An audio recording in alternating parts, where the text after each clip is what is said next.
Ei, me fala uma coisa, você já teve brigas dentro da sua própria família? Afinal de contas, como que eu resolvo brigas familiares? Será que a Bíblia tem resposta para as questões de brigas dentro da nossa própria casa? Essas e outras questões serão respondidas nesta videoaula, então não percam!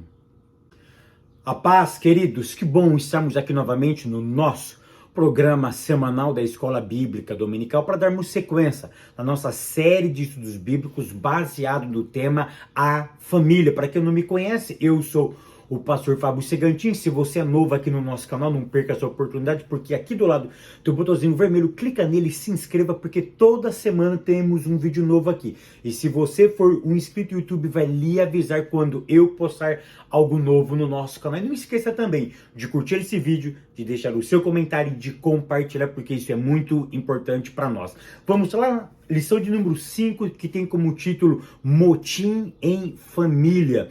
E a leitura bíblica em classe se encontra no livro de Números, capítulo 11, do verso 1 ao verso 7, e capítulo de número 12, também do livro de Números, do verso 1 até o verso de número 8. O que nós vamos ver um pouquinho hoje? Brigas dentro de casa, ou brigas entre famílias, entre os membros da própria família. E a minha pergunta é, a Bíblia fala sobre pessoas que brigaram, irmãos que brigaram, pai e mãe que brigaram, ou seja, briga entre famílias? E se acontece isso, como que eu resolvo esse problema? Para isso, nós vamos contar uma história de uma família, tá? Uma briga que aconteceu entre 3 irmãos, Moisés, Arão e Miriam. Esses 3 personagens são personagens central da nossa lição de hoje. Então hoje nós vamos falar um pouquinho sobre a briga que aconteceu entre Moisés, Arão e Miriam. Tópico primeiro, a influência negativa da murmuração. Ponto 1, assim nasce um motim. Primeira coisa, o que é um motim? Um motim, ele é um movimento, tá, que acontece contra uma instituição ou contra uma autoridade constituída. Então presta atenção, o que é um motim? O motim é um movimento que eu faço contra uma autoridade constituída. Essa autoridade, ela pode ser no campo civil ou no campo militar. Por exemplo, no campo civil, tá? Quem é autoridade no campo civil? Pai, mãe, ou alguma pessoa que seja sobre a sua responsabilidade é uma autoridade civil. Professor, professoras, diretores, pastores, padres, religiosos, toda pessoa que exerce algum tipo de autoridade sobre alguma outra pessoa, ele é uma autoridade. E eu posso fazer um motim contra o meu pai, eu posso fazer um motim contra a minha mãe, eu posso fazer um motim contra o meu padrasto, contra a minha madrasta. Então isso é um motim. Ou eu também posso fazer um motim contra o presidente, contra o governador, contra um deputado, contra autoridades militares. Ou seja, então o que é um motim? É um movimento contra tipos de autoridades, tanto no âmbito civil quanto no âmbito militar, quanto no âmbito da política, tá? Nós vamos observar aqui que o foco, o que é? É motim dentro da nossa casa, dentro da autoridade civil. Então é nesse tipo de autoridade, com pai, com mãe, com irmão, que exerce algum tipo de autoridade sobre nós, que nós levantamos um tipo de motim. Uma outra coisa que nós precisamos definir aqui também, o que vai acontecer aqui, é a murmuração. Por quê? Porque nasce o motim.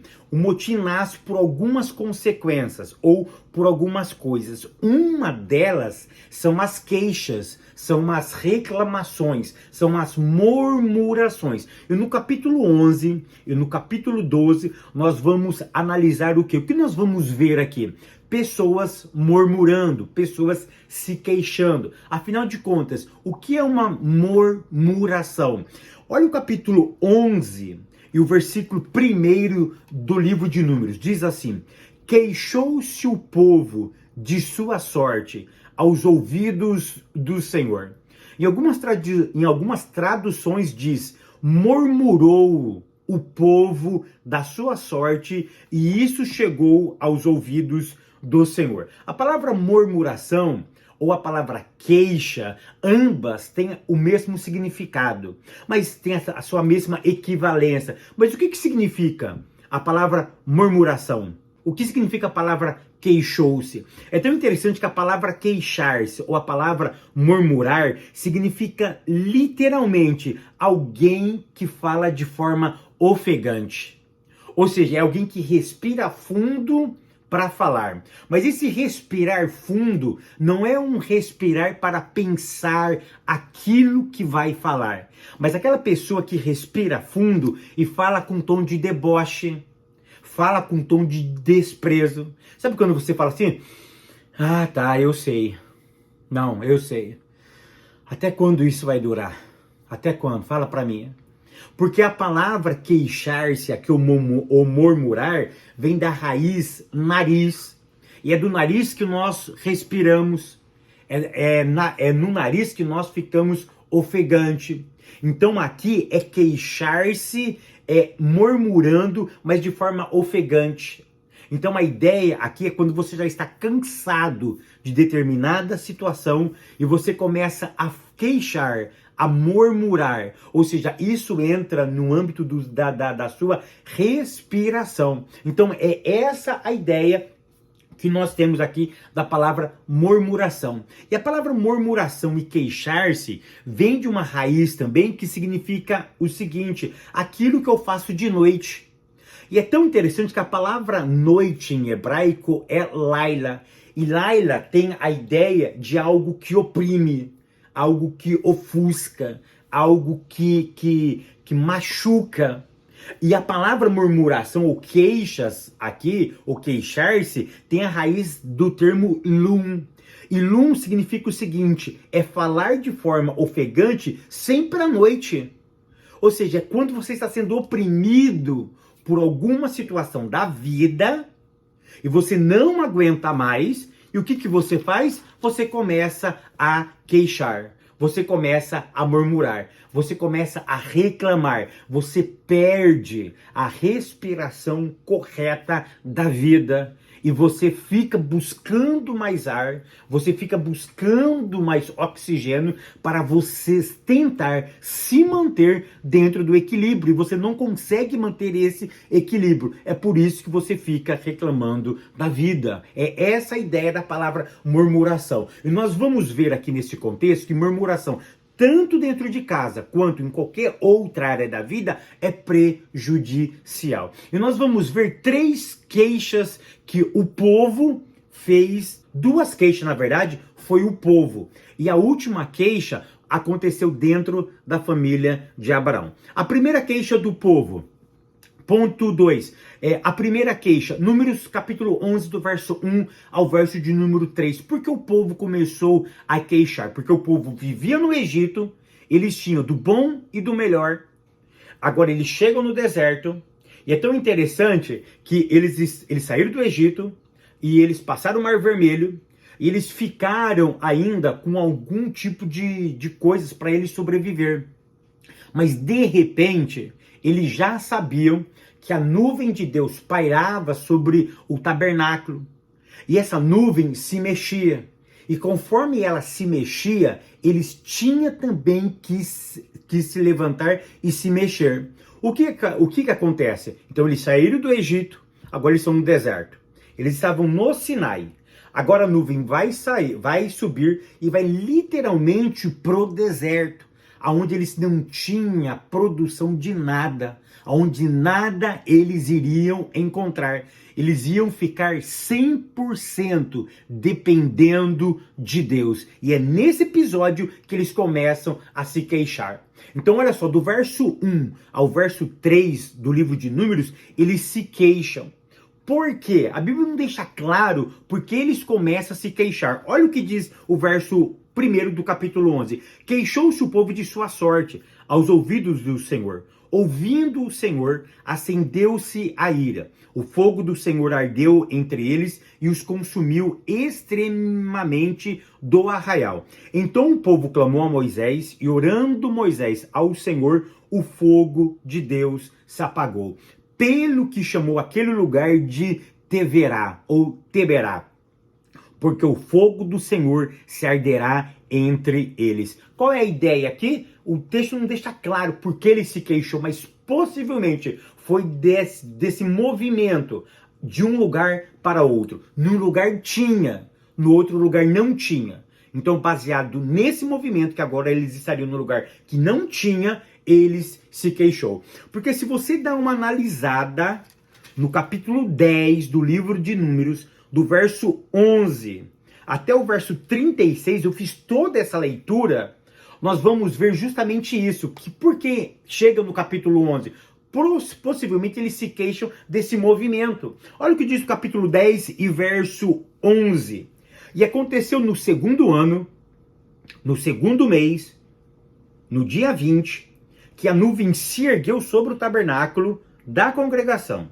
Os filhos de Israel puseram-se em marcha do deserto do Sinai, jornada após jornada, e a nuvem repousou no deserto de Parã. Olha o verso 13. Assim, pela primeira vez, se puseram em marcha, segundo o mandado do Senhor. Então, possivelmente, eles se queixou, eles se murmuraram pelo movimento da nuvem. A nuvem saiu de um lugar que tinha para um lugar que não tinha. Isso deixou eles muito entristecidos, e por isso eles começaram a se queixar. Olha, a segunda queixa do povo se encontra no livro de Números, capítulo 11, do verso 4 ao verso de número 7.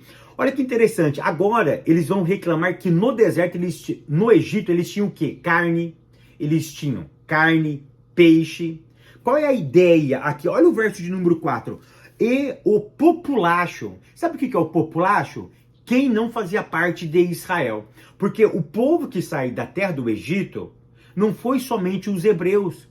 Tinham pessoas de várias nacionalidades que aproveitaram a deixa e foram com o povo de Israel.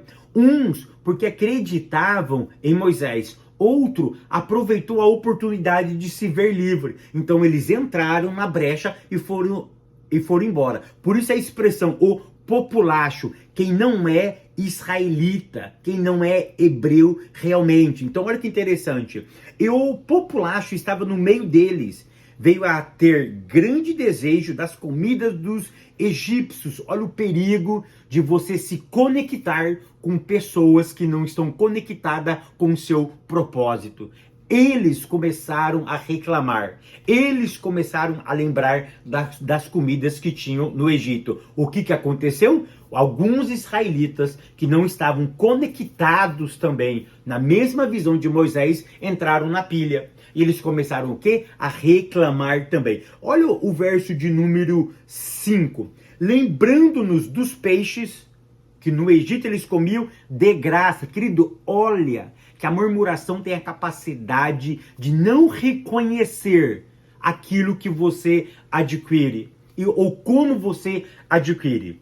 Por quê? Porque eles comiam de graça? Não, eles eram escravos. E o escravo não ganha o justo. Então eles não recebiam de graça. O problema da murmuração está justamente aqui. Você tem uma percepção na hora da necessidade que não é a sua própria realidade. Eles não recebiam de graça. Na verdade, eles recebiam menos do que eles mereciam. Mas na murmuração, você não reconhece os fatos realmente como eles são. Então, olha que interessante. Eles começaram a reclamar. Por quê? Porque agora eles iam receber o maná. Então no Egito eles tinham diversificação.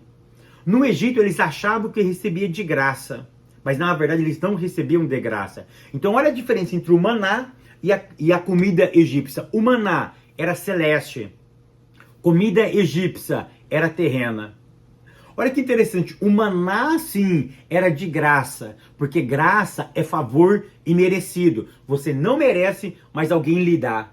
E dá mais do que você merece. Na verdade, no Egito eles não tinham a graça de graça.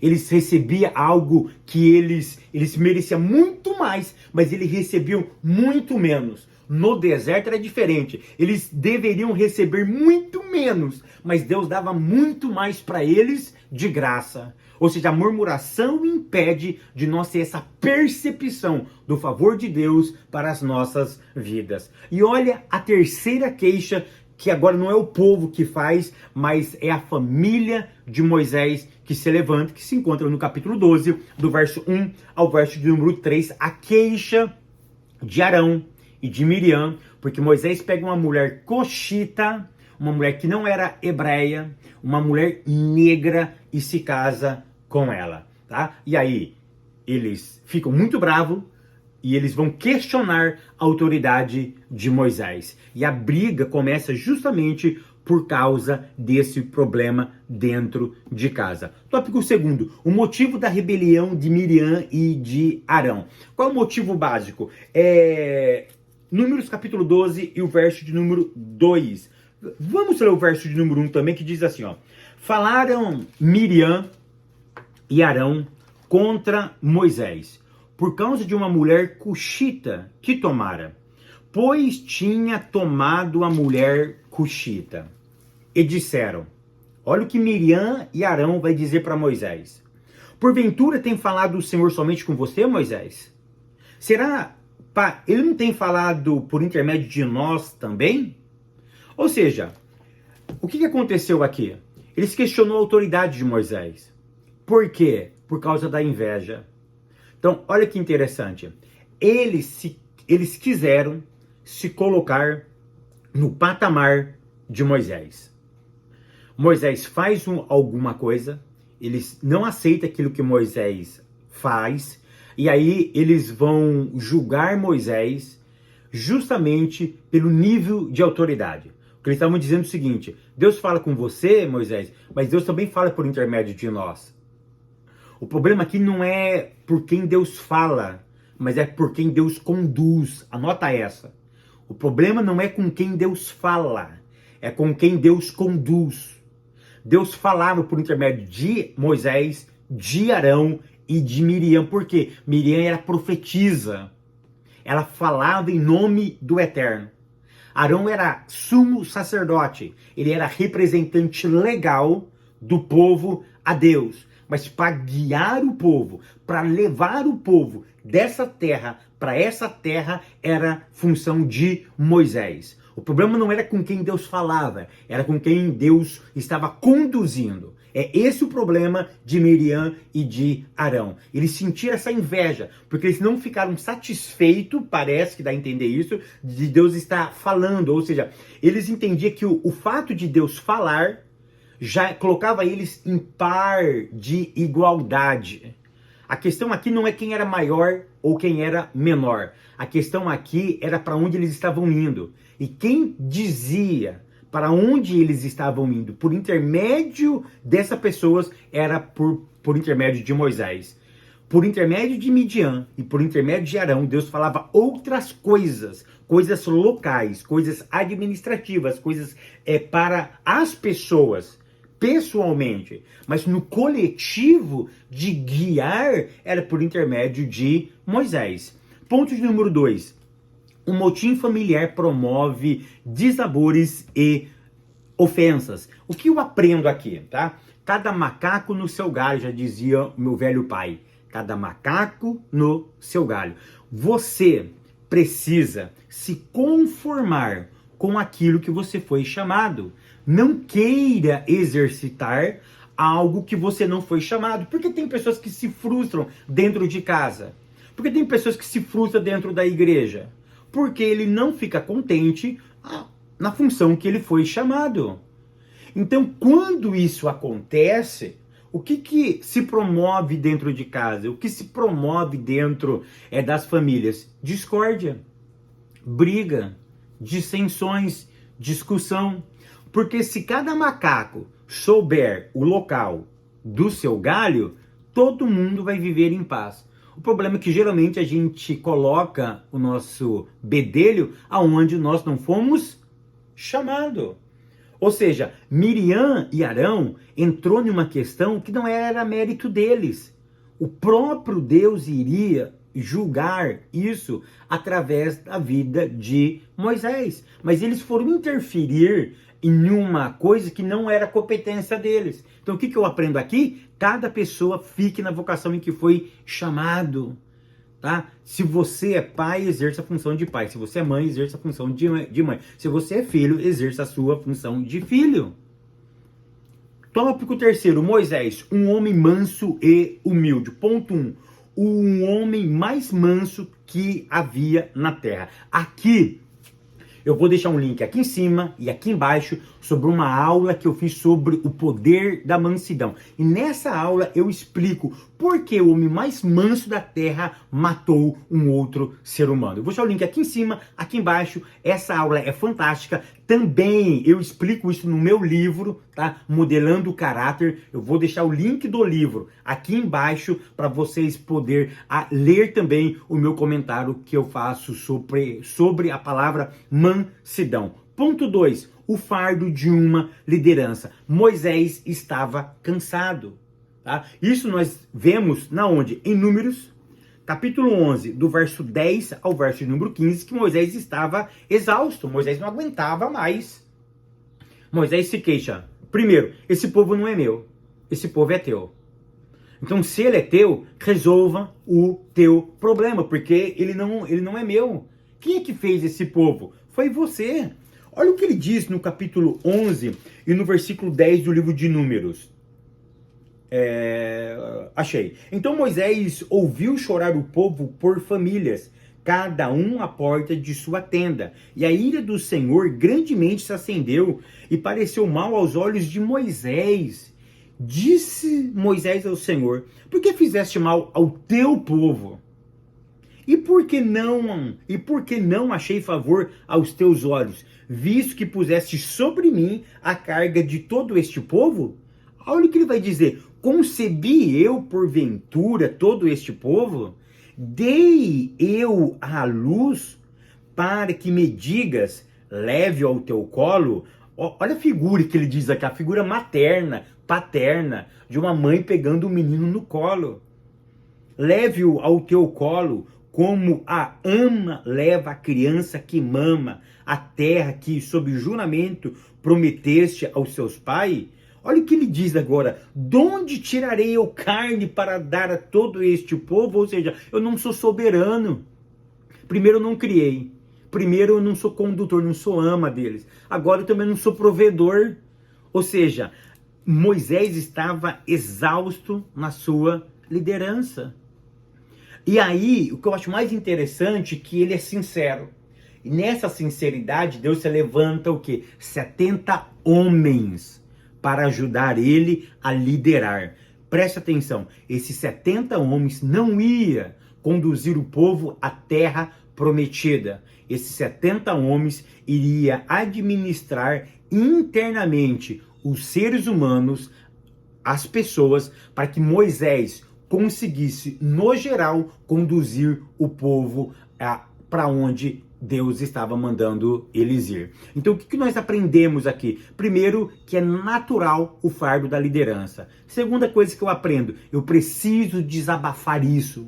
Para quem? Para Deus, para alguém de confiança. Terceira coisa que eu aprendo aqui, aprenda a delegar responsabilidade. Sozinho, vocês não vão a lugar nenhum. Quarta coisa que eu aprendo, todas as pessoas que se conectarem com você no seu propósito precisam receber o Espírito Santo de Deus. Por quê? Porque se eles não tiverem o Espírito Santo, eles não conseguem se conectar com o mesmo propósito. Porque o que liga o propósito espiritual é o Espírito Santo. Então, se esses homens não fossem cheios do Espírito Santo, eles não ajudariam Moisés a conduzir esse povo, a administrá-lo internamente, para que Moisés pudesse conduzi-los externamente ou coletivamente à terra prometida.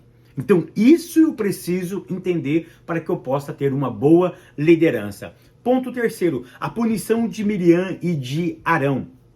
Capítulo 12, do verso 4 ao verso de número 7, tá? O que eu aprendo aqui? Teve esse problema familiar, Deus pede uma reunião. Deus fala, Arão, Miriam e Moisés, já para a tenda. Ou seja, o que eu aprendo aqui? Que problemas familiares, eles devem ser tratados. Foi isso que Deus fez justamente na tenda do encontro. Ele chama Moisés, Arão e Miriam. E tem uma conversa com os três. E no final, ele pune. Tá? Ele pune meramente para informar que toda briga familiar precisa ter uma correção. Não é que uma pessoa precisa ser punida, mas a ideia aqui é desavenças devem ser tratadas. Ou seja, é aquilo que a Bíblia diz, não se ponha o sol sobre a sua ira, ou você não pode ser dominado pela ira. Nós precisamos tratar problemas justamente. Então foi isso que Deus fez. Vamos dar uma lida? Capítulo 12, verso de número 4. Logo o Senhor disse a Moisés, a Arão e a Miriam, vocês três, sai à tenda da congregação. E assim saíram. Então o Senhor desceu na coluna de nuvem e se pôs à porta da tenda. Depois chamou Arão e Miriam e eles se aproximaram. Ou seja, Deus tratou com aqueles que começaram a desavença. Ou seja, motim, murmuração não leva ninguém a lugar nenhum. Ou seja, não leva ao propósito, na verdade. Porque sempre vai levar para algum lugar. Qual? A desobediência. E toda desobediência tem uma punição. Então qual é a ideia aqui? Eu preciso aprender a não questionar, a não murmurar. Porque na verdade tem uma grande diferença entre questionar e murmurar, tá? Eu vou fazer o seguinte, eu vou te aqui em cima, aqui embaixo, um vídeo onde eu explico sobre a diferença de um murmurador e de alguém questionar algumas coisas da vida. Com a tarde continue te abençoando, te prosperando. Eu te espero no próximo vídeo, querendo Deus.